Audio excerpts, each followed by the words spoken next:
구약성경 1251면에 있습니다.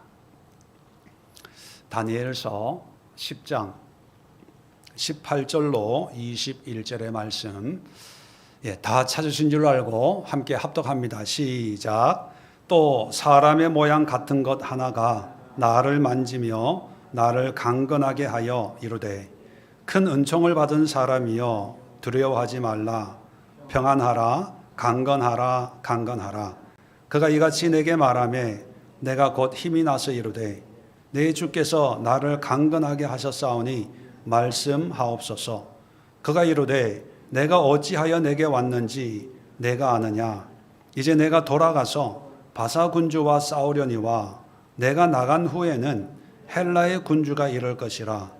오직 내가 먼저 진리의 글에 기록된 것으로 내게 보이리라. 나를 도와서 그들을 대항할 자는 너희의 군주 미가엘 뿐이니라. 아멘. 자, 오늘 이 말씀을 가지고 짐승의 나라에서 살아남기, 이제 10장을 함께 살펴보도록 하겠습니다. 이제 이 10장에 오면요, 이제 거의 중요한 내용은 다 끝나고 이제 11장, 12장 이제 결론 부분만 이제 남아 있습니다. 지금까지 내용을 간단하게 요약을 하면 1장은 이제 다니엘과 그 친구들의 어떤 신앙의 모습을 소개해 주는 내용이라면 2장, 3장, 4장은 느부갓네살이라고 하는 당시 바벨론 제국을 일으킨, 그리고 유다를 침공해서 예루살렘의 그 성전의 기물을 다 뺏어서 포로로 끌고 온, 세상적으로는 능력 있고 유대인 입장에서는 가장 악랄한 그 느부갓네살에 대한 이야기가 3장에 걸쳐 소개하고 있습니다. 그 내용은 여러분 다 잘 아시겠지만 이 3장을 통해서 느부갓네살이라고 하는 이 악하고도 악한 이방 왕도 하나님이 변화시킨다는 걸 보여주는 거예요. 그 다음에 5장에는 벨사살, 그 손자뻘 정도 되는데 이 벨사살에게 하나님이 친히 글을 씁니다. 메네 데겔 우바르신. 그건 뭐냐면 하나님이 헤아리고 또 저울에 달아보니까 부족해서 이 나라를 심판하겠다. 그 의미가 뭐냐 하면 벨사살 같은 그런 악한 왕 잔치하는데 후궁들 다 모아놓고 술을 마시기 위해서 성전에서 약탈한 그릇으로 술을 마셨다. 이건 정말 하나님을 모독하고 악한 왕을 의미하는 거거든요. 그런데도 불구하고 하나님은 헤아리시는 거예요. 기회를 주는 거죠. 한 번 헤아리고 또 2번 헤아리고. 그러니까 안 되거든요. 결과는 뻔해서 또 바꿉니다. 그 다음에 뭘 합니까? 저울에 달아봐요. 메네 데겔이 저울에 단다는 거거든요. 이건 뭐냐면 하나님이 악한 왕일지라도 끝까지 참고 기회를 주고 어떤 과정을 통해서 뭔가 이렇게 좀 깨닫고 돌아오도록 설득하는 그런 하나님이라는 거죠. 그래서 그렇게 하고 했는데도 불구하고 안 된다. 그래서 내가 심판할 거야. 이게 5장의 내용입니다. 하나님이 그냥 너 죄인이지, 이방인이지, 넌 죽어야 돼. 내가 너를 죽이기로 계획해 놓았으니까, 예정해 놨으니까 너는 별수 없이 너는 심판받아야 돼. 이런 하나님이 아닙니다. 느부갓네살도 벨사살 같은 왕도 하나님이 구원하기 위해서, 만약에 벨사살이 느부갓네살처럼 깨달았다면 어떻게 됐을까요? 역사는 또 달라질 거예요. 그의 운명은 또한 달라질 겁니다. 그 다음에 이제 6장은 이제 사자굴. 이 사자굴의 의미도 굉장히 중요한 의미가 있는데 시간이 없어 다 소개를 못했습니다. 6장의 특징이 뭐냐면 사자굴에 들어가는데 다리오라고 하는 왕이 사자굴에 넣는 게 아니고요. 주변 신하들이 왕을 설득해서 다니엘을 모함해서 사자굴에 넣어요. 이게 뭐냐면 바로 믿음으로 살아가는 우리의 삶의 모습을 얘기하는 겁니다.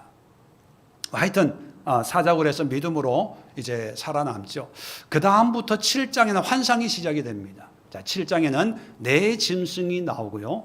8장에는 2짐승이 나옵니다. 그리고 9장에는 이제 70년이 끝난 것을 알고 다니엘이 기도했더니만 가브리엘 천사가 와가지고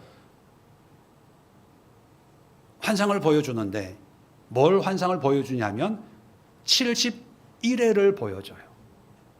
70년 이제 다 끝났구나 하고 안도하고 말씀으로 이제 기도하는데 그러면 하나님이 응답으로 수고했다 위로해주고 축복해주고 이제 귀환할 날이 얼마 안 남았으니까 고국에 가서 성전을 건축하고 열심히 예배해라 이제 격려하고 칭찬해주면 수고했다 말 한마디만 하면 우리는 너무 큰 감동이에요. 하나님의 위로받았다고. 그런데 뚜껑을 열고 보니까 수고했다는 말은 없고요. 71회, 70년보다 7배가 더 많은 그 기간에 어떤 일이 일어날지를 또 얘기하는 거예요. 여러분 같으면 기분 좋겠어요? 안 좋겠어요? 저도 그러시면 안 좋아요. 왜 또 끝난 줄 알았는데 왜 또 하나님 또 시작합니까? 이렇게 원망할 수도 있죠. 근데 여기에 대해서는 지난 금요 예배 때 어제 그저께 제가 좀 자세하게 말씀드렸고, 자 오늘 이제 10장에 오면 1절 봅시다. 10장 1절 바사왕 고레스 제3년에 한 일이 벨사살이라 이름한 다니엘에게 나타났는데, 자, 이 10장의 환상의 배경이 고레스 제3년입니다. 이 고레스라고 하는 왕은요 바사왕인데 바사는 페르시아입니다. 지금의 이란이지요. 이 페르시아 이 고레스가 바벨론 제국을 정복하고 바벨론 제국 하에 포로로 끌려온 각 민족들을 석방합니다. 자유롭게 풀어줘요. 왜? 민심을 이제 사기 위한 한 방법이었겠죠. 그 중에 유대 민족이 이제 있었던 거죠. 그래서 그 유대 포로로 끌려갔던 무리 중에 일부가 이제 귀환을 해서 예루살렘에 가서 이제 3년 됐다는 얘기는 한 2년 이제 귀환한 지 2년 됐다는 거죠. 2년 동안 제일 먼저 뭘 합니까? 성전을 이제 재건하려고 이제 준비하고 있고 어느 정도 어떤 공사가 시작된 그런 상황입니다. 자, 이런 상황이라는 얘기는 뭐냐면 유대인들의 어떤 분위기는 자, 70년 고생했으니까 이제 고생 끝, 이제 행복 시작. 그리워하던 고국으로 돌아갔으니까 이제는 모든 게 이제 잘 이루어질 거야. 하나님 우리를 축복할 거야. 그래서 열심히 성전을 재건하고 절기를 회복하고 예배를 회복하고 그렇게 하면 하나님께서 말씀하신 대로 다 회복시켜 줄 거야 라고 하는 희망과 꿈이 있는 그런 사회 분위기예요. 자, 이런 분위기에서 다니엘에게 또 환상을 보여줬는데 그 환상이 뭐냐 하면 10장 1절 계속해서 보면 큰 전쟁에 관한 것이라. 작은 전쟁도 아니고 큰 전쟁에 관한 환상을 보여줘요. 여러분 전쟁이라고 하는 것은 그렇게 기분 좋은 또 좋은 모양과 모습은 아니지요. 거기다가 큰 전쟁. 그러니까 이제 2절 보십시오. 그때 나 다니엘이 새 일해 동안, 새 일에는 21일 동안이죠. 슬퍼하며 새 일해가 차기까지 좋은 떡을 먹지 아니하며 고기와 포도주를 입에 대지 아니하며 또 기름을 바르지 아니하니라. 한마디로 얘기하면 낙심하는 거예요. 절망하는 거예요. 왜 또 이제 끝난 줄 알았는데 또 무슨 전쟁이야. 막 이렇게 다니엘이 힘들어하는 거예요. 자, 이런 모습을 볼 때 우리가 가장 쉽게 가장 기본적으로 드는 생각은 뭐냐면 하나님 우리 가지고 장난치시나? 하나님 마음대로 이랬다 저랬다 모든 걸 정하시고 우리는 그냥 끌려다니는 수동적이고 피동적인 그런 존재밖에 되지 않나? 이렇게 생각할 수도 있습니다. 아마 다니엘도 뭐 그런 생각을 가지고 있었던지 모르지만 이렇게 힘들어하는 걸 보면, 그래서 하나님 이게 뭡니까? 라고 항의할 수도 있을 것 같아요. 근데 제가 말씀드리겠지만 하나님이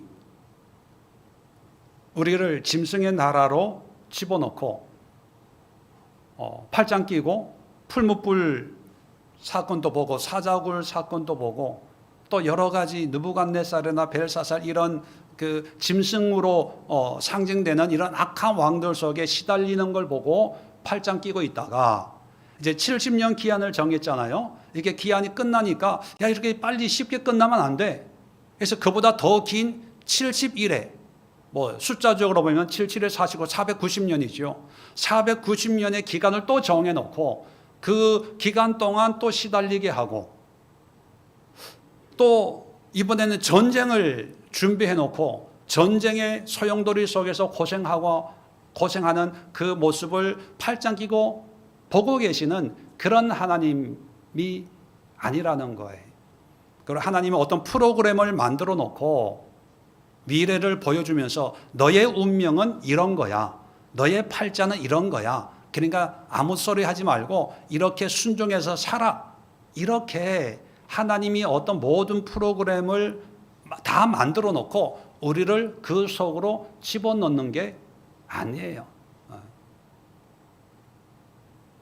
느부갓네살이 은혜 받는 거나 모든 것이 또 12장에 보면, 자, 다니엘서 12장 결론입니다. 3절에 보면 지혜 있는 자는 궁창의 빛과 같이 빛날 것이요 많은 사람을 옳은 대로 돌아오게 한 자는 별과 같이 영원토록 빛나리라.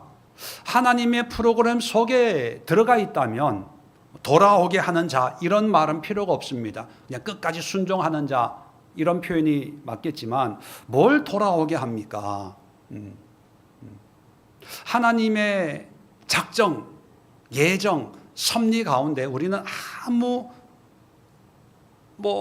자유 없이 끌려다니는 게 아니라 하나님이 지금 말씀하시는 것은 시간으로 우리는 400년의 어떤 미래적인 사건이지만 하나님은 현재거든, 영원한 현재거든요.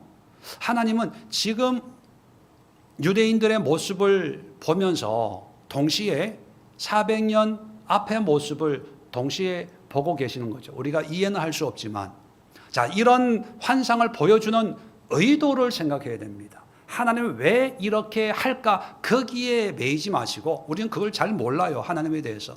분명한 것은 하나님이 다니엘을 통해서 이런 상황이 이루어질 건데, 이런 상황에서 너희들이 어떻게 처신을 해야 될까? 어떤 믿음을 가져야 될까? 이게 중요한 거예요.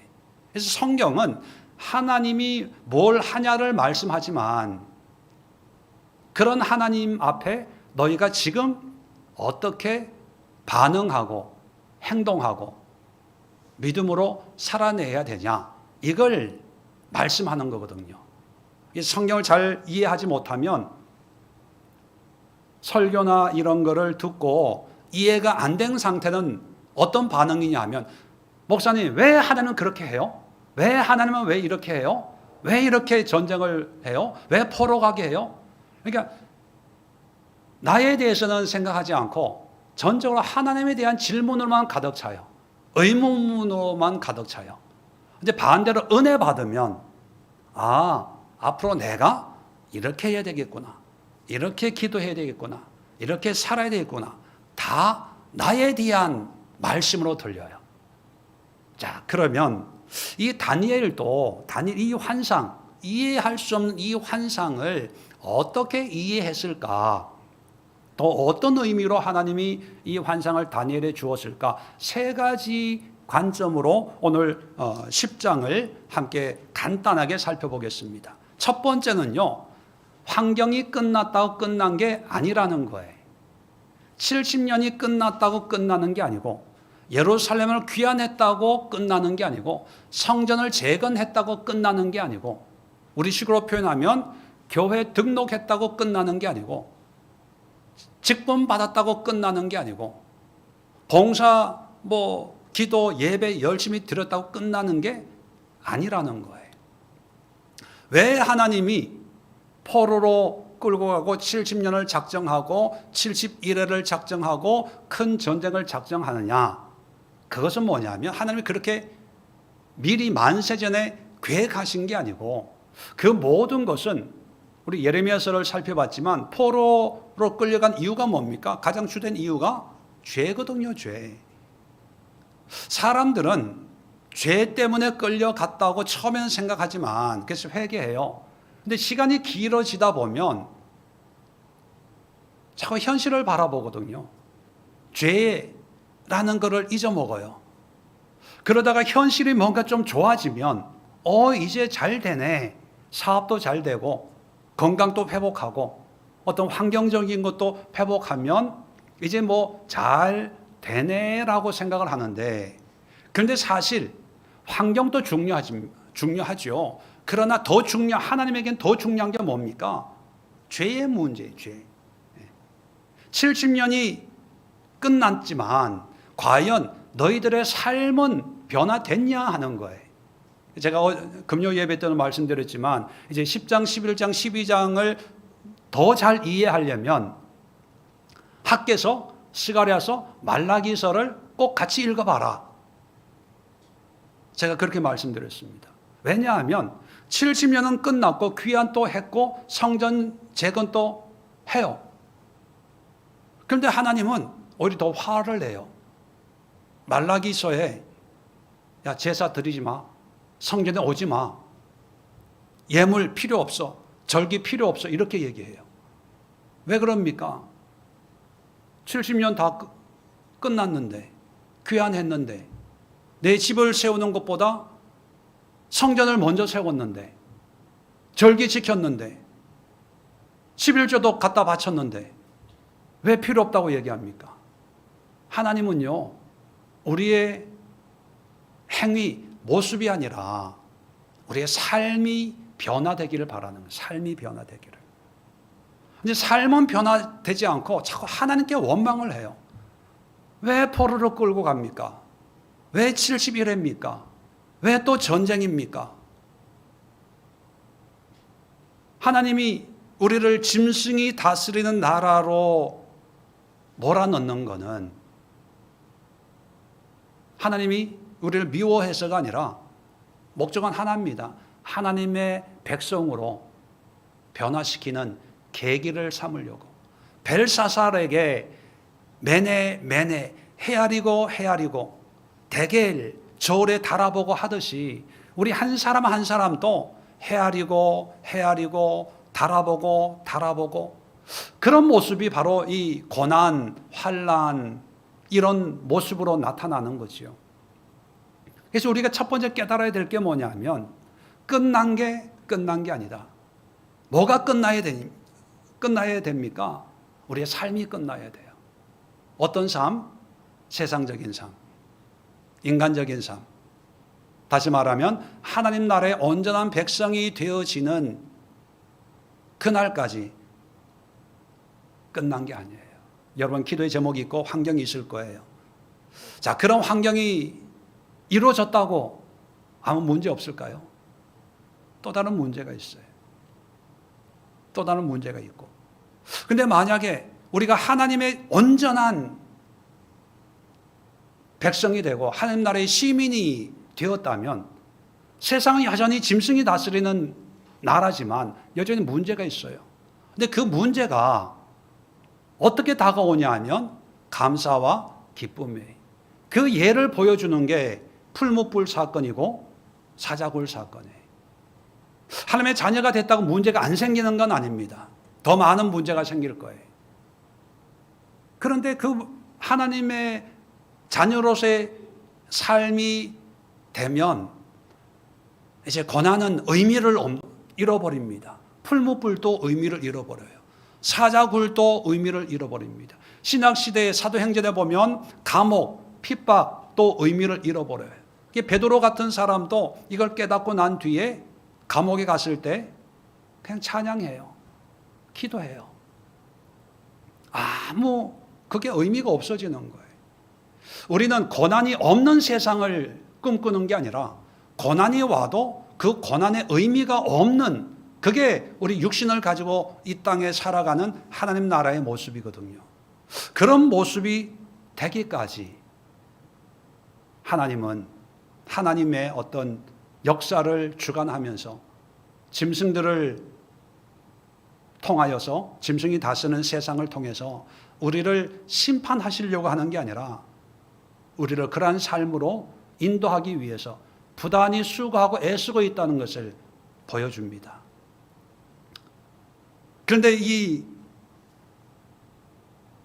고난 속에 끝났는 줄 알았는데 아니거든요. 힘들죠. 다니엘도 힘들어서 정말 전전긍긍했을 겁니다. 그러면 우리 보고 어떻게 살라는 거야?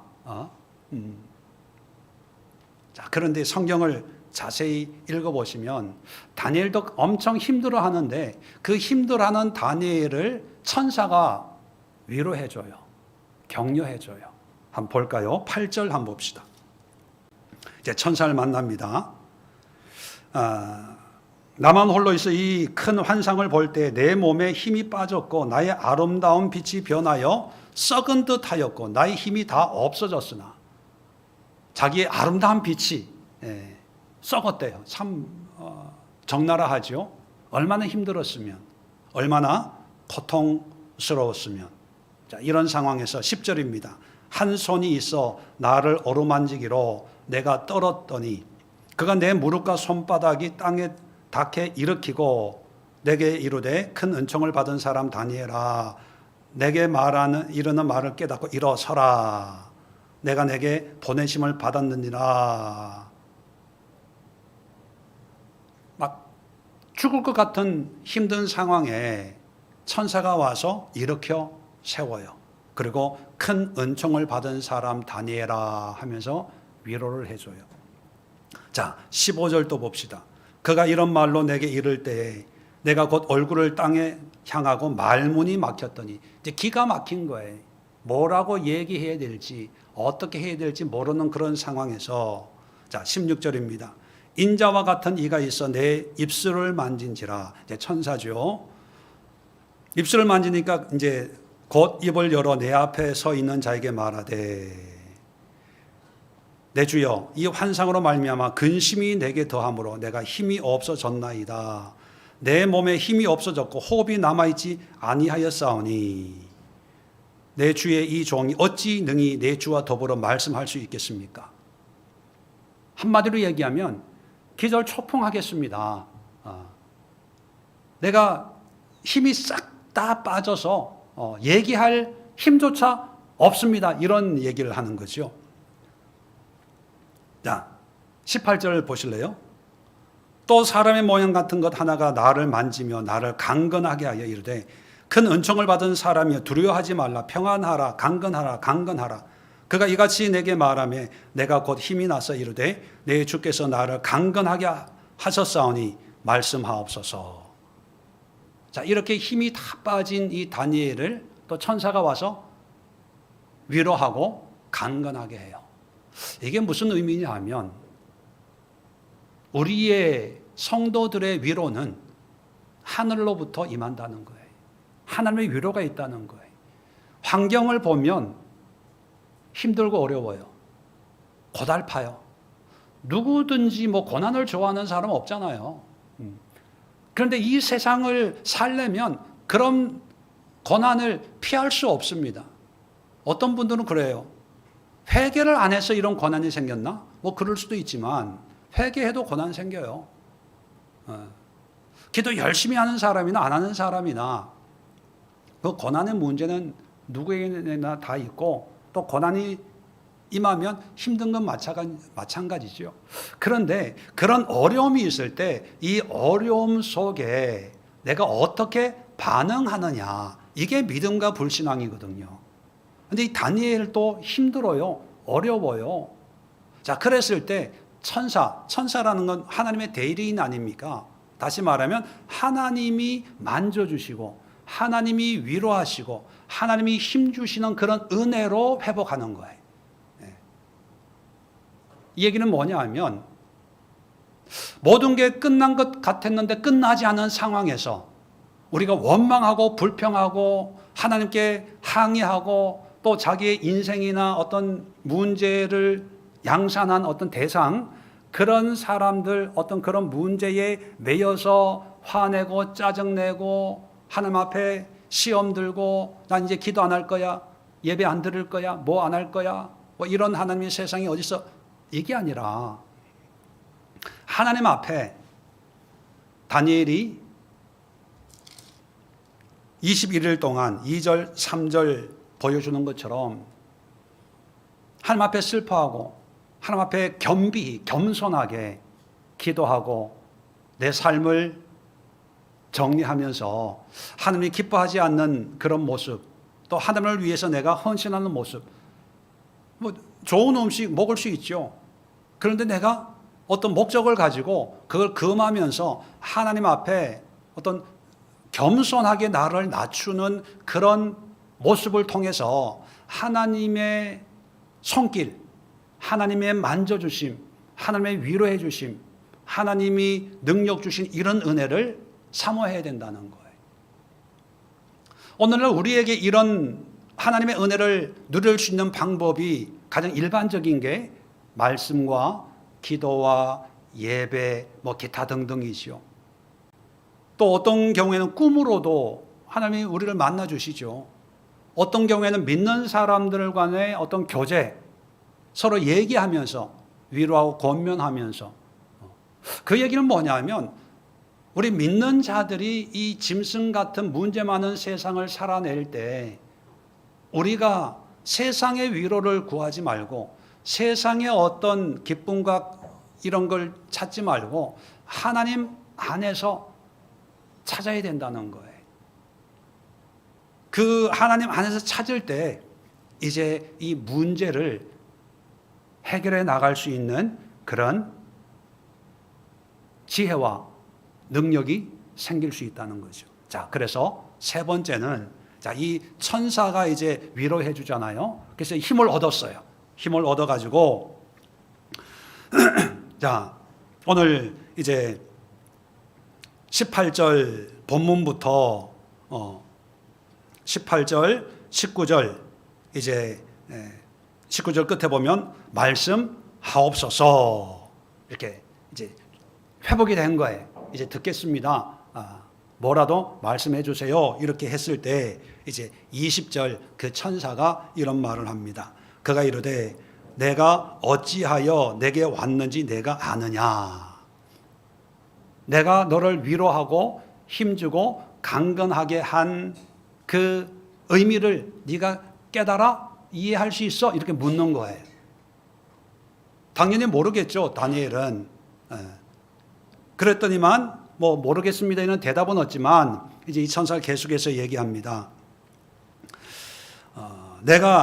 이제 내가 돌아가서 바사 군주와 싸우려니와 내가 나간 후에는 헬라의 군주가 이를 것이라. 오직 내가 먼저 진리의 글에 기록된 것으로 내게 보이리라. 나를 도와서 그들을 대항할 자는 너희의 군주 미가엘 뿐이니라.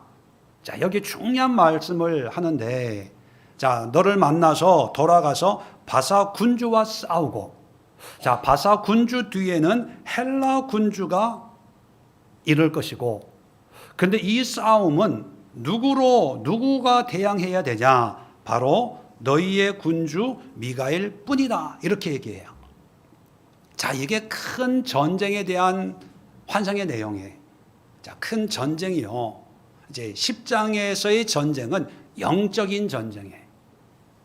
그리고 11장에 다음 이제 금요일 말씀할 텐데 11장은요. 남방 왕과 북방 왕, 남방 왕이라고 하는 애굽 이집트고요. 북방 왕이라고 하는 건 지금 이제 당시에 시리아 셀레우코스 왕조라고 시리아에 있는 나라와 전쟁이에요. 그러면 큰 전쟁이라고 하는 건 두 가지 의미가 있습니다. 하나는 영적인 전쟁과 두 번째는 현실의 정치적인 전쟁이에요.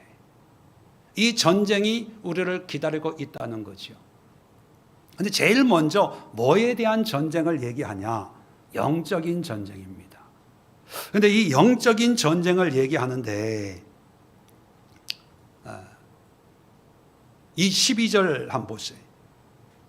12절에 천사가 이제 다니엘에게 이렇게 얘기합니다. 다니엘아, 두려워하지 말라. 내가 깨달으라 하여 내 하나님 앞에 스스로 겸비하게 하기로 결심하던 첫날부터 내 말이 응답받았으므로 내가 내 말로 말미암아 왔느니라.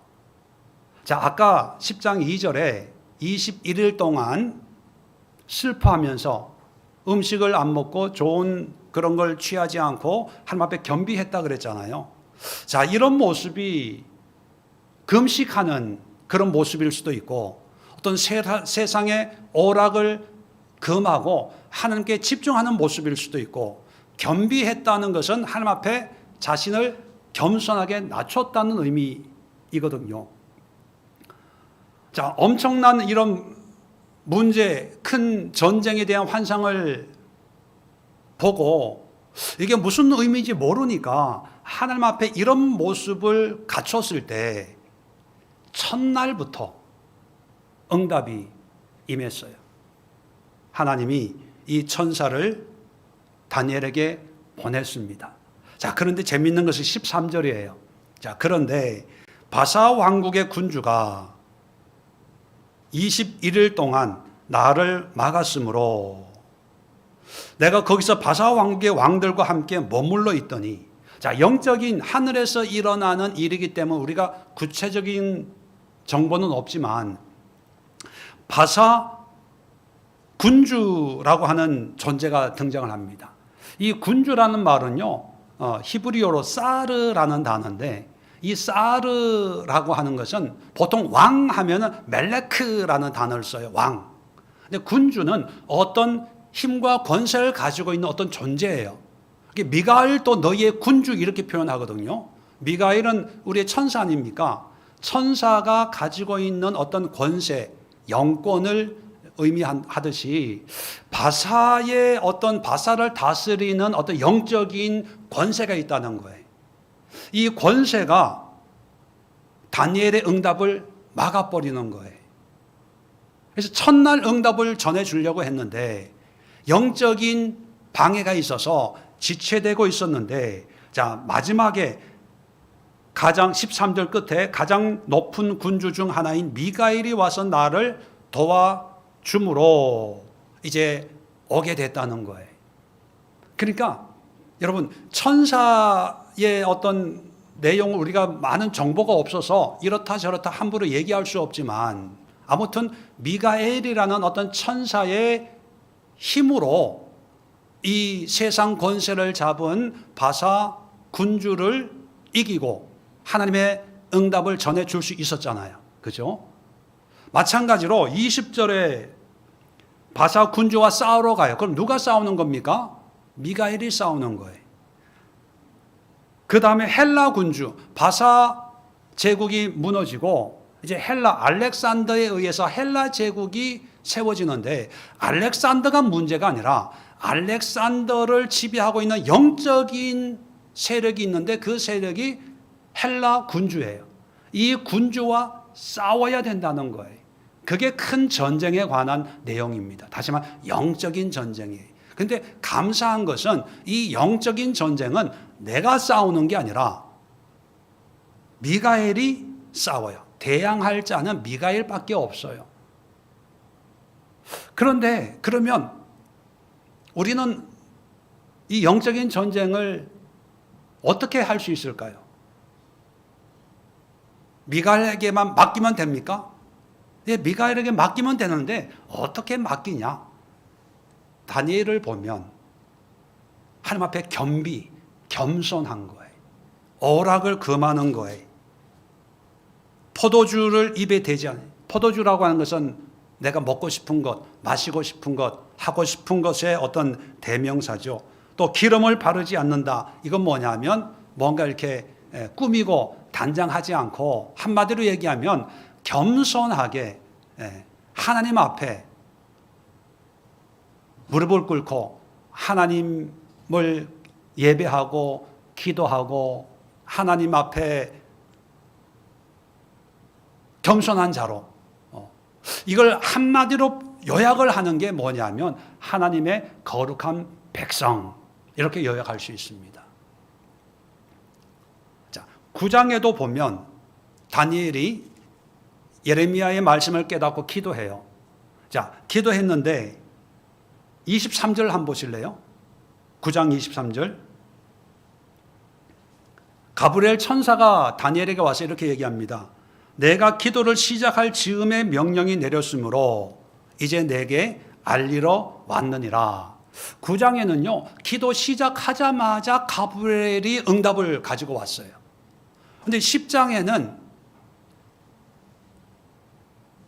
기도한 첫날부터 응답이 이루어졌는데 실제적인 응답은 며칠 뒤에 오게 되는 거예요. 21일 뒤에. 이게 뭐냐 하면 기도가 능력이 있다는 거예요. 우리의 모든 기도가 하늘에 영향을 미친다는 거예요. 천사들이 움직여요.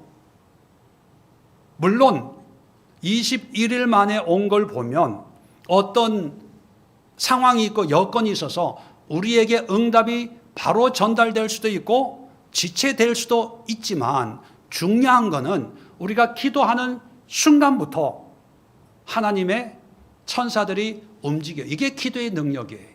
우리는 자꾸 기도가 응답이 됐냐 안 됐냐 이걸만 자꾸 따집니다. 근데 전에도 말씀드렸지만 우리의 기도는 항상 응답이 돼요. 단지 내가 원하는 대로 안 될 뿐이지 또 원하는 방식이 아닐 뿐이지 우리의 기도는요 항상 응답이 돼요. 왜? 하나님의 천사들이 하나님이 보시고 들으시니까. 자, 그런데 10장에는 9장과 좀 다른 것이 뭐냐면 9장에는 분명히 기도했고 기도의 내용이 소개되고 있습니다. 근데 10장에는요 2절 3절에 아까 읽었지만 기도했다는 내용은 없지만 하나님 앞에 우리의 마음 자세, 삶의 모습을 묘사하고 있어요. 경건하게, 겸손하게, 겸비하고 이런 삶의 모습도 하나님이 받으시는 삶의 기도였다는 거예요. 이렇게 마음 먹는 순간부터 하나님의 응답이 일어나요. 그렇다면 여러분, 우리가 영적인 전쟁을 한다는 것은 어떤 의미냐면 우리가 기도하면서 사탄아 물러가라, 두말하기 전에 꺼져라 뭐 이러면서 사탄을 협박하고 공갈하고 뭐 위협하고 이게 뭐 영적인 전쟁이라고 하면 할 수도 있습니다. 그런데 성경적으로 다니엘이 보여주는 영적인 전쟁은 뭐냐? 내가 하는 게 아니고 천사가 싸워야 돼. 천사가. 근데 천사가 싸우도록 할 수 있는 것은 뭡니까? 기도와 거룩한 삶이에요. 이걸 보여주는 거예요.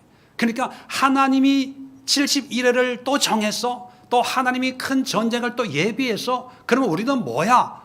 가지고 노는 거야? 장난하는 거야? 하나님이 뭐 다 정해놓고 우리 보고 뭐 이래라 저래라 이 내용, 이 말을 하려고 하는 게 아니고 하나님이 정해놓으신 그런 역사들이 있지 않습니까? 역사는 흐르니까 그 역사 속에서 우리가 어떠한 마음 자세, 신앙 자세로 살아야 되는가 그걸 얘기하는 거예요. 지금 7장에서 네 짐승에 얘기하다가 이제 8장이면 두 짐승으로 줄어요. 9장에 오면 71회라는 어떤 기간을 얘기합니다. 10장에 오면 큰 전쟁, 핵심이 전쟁이면 고난이거든요. 환난이거든요. 내 짐승부터 쭉 일목요연하게 점점 이게 그 스포트라이트의 초점이 어디로 맞춰지냐 하면 우리의 고난으로 맞춰집니다. 우리의 현실적인 고난. 이 고난을 어떻게 견뎌내는가, 살아내는가를 얘기하는 거예요.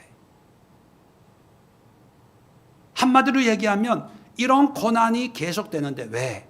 이 세상은 짐승이 다스려. 이 짐승이 다스리는 이 세상에서 너희가 해야 될 거는 풀무불 앞에서도 하나님을 믿고 거룩한 삶으로 풀무불에 들어가고, 사자굴 같은 문제가 있어도 하나님을 믿는 거룩한 삶으로 기도함으로 사자굴에 들어가. 70일에라고 하는 그 기간도 언제 끝날지 모르지만 여전히 어려움이 있고 미혹이 있고 핍박이 있지만 이런 마음으로 그 고난의 때를 지내. 여러분, 70일에만 고난이 있는 게 아니라 지금까지 수천 년이 지났잖아요. 또 앞으로 예수님이 오시기 전까지 여전히 고난입니다.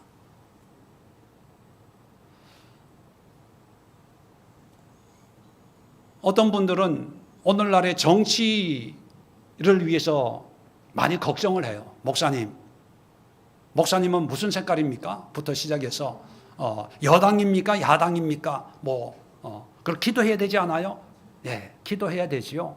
근데 여러분, 기도는 해야 되지만 여당, 야당 바뀐다고 뭔가 새로워질까요?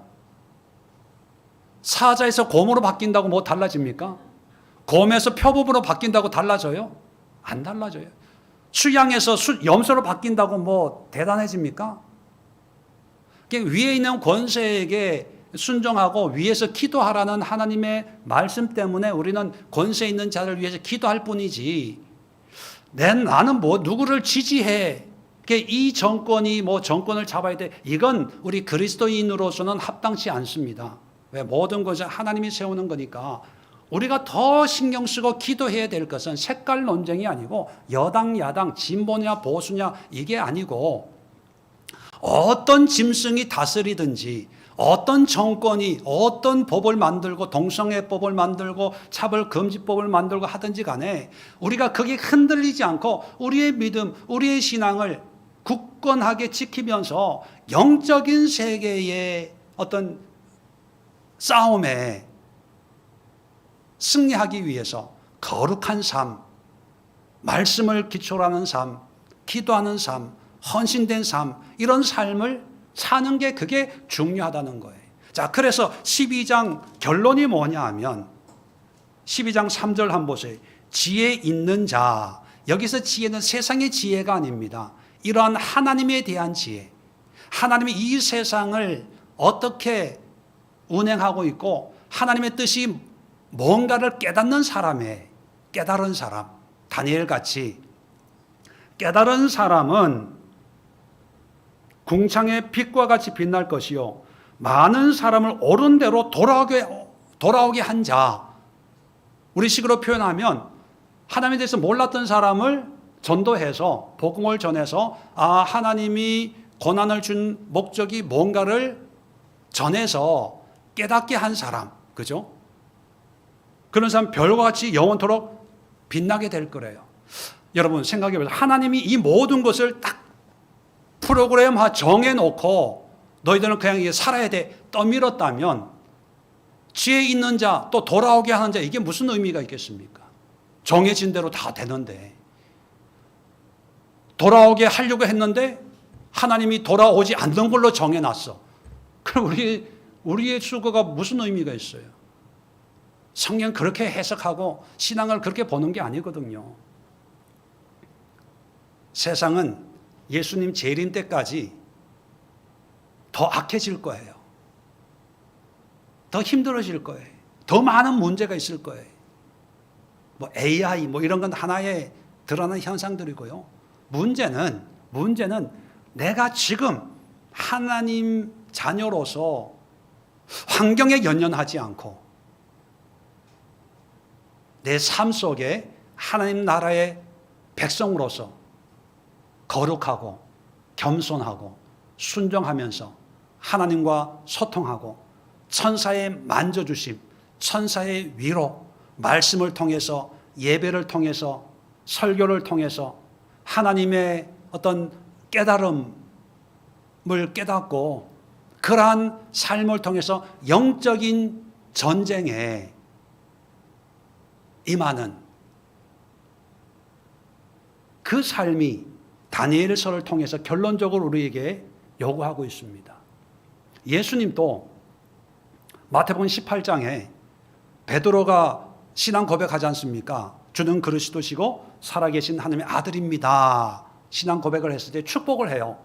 그 축복하는데 가장 중요한 축복, 내가 반석 위에 교회를 세우겠다, 음부의 권세 이기지 못하겠다, 그 말씀을 하시고 이어서 뭐라고 얘기하냐면 18장 18절에 진실로 너에게 이르노니 무엇이든지 너희가 땅에서 매면 하늘에서도 매일 것이요 땅에서도 풀면 하늘에서 풀리리라. 하나님이 우리 교회 믿는 자들에게 준 축복 가운데 가장 능력 있는 축복이 뭐냐면 땅과 하늘이 연결되어 있어요. 따로따로가 아니라.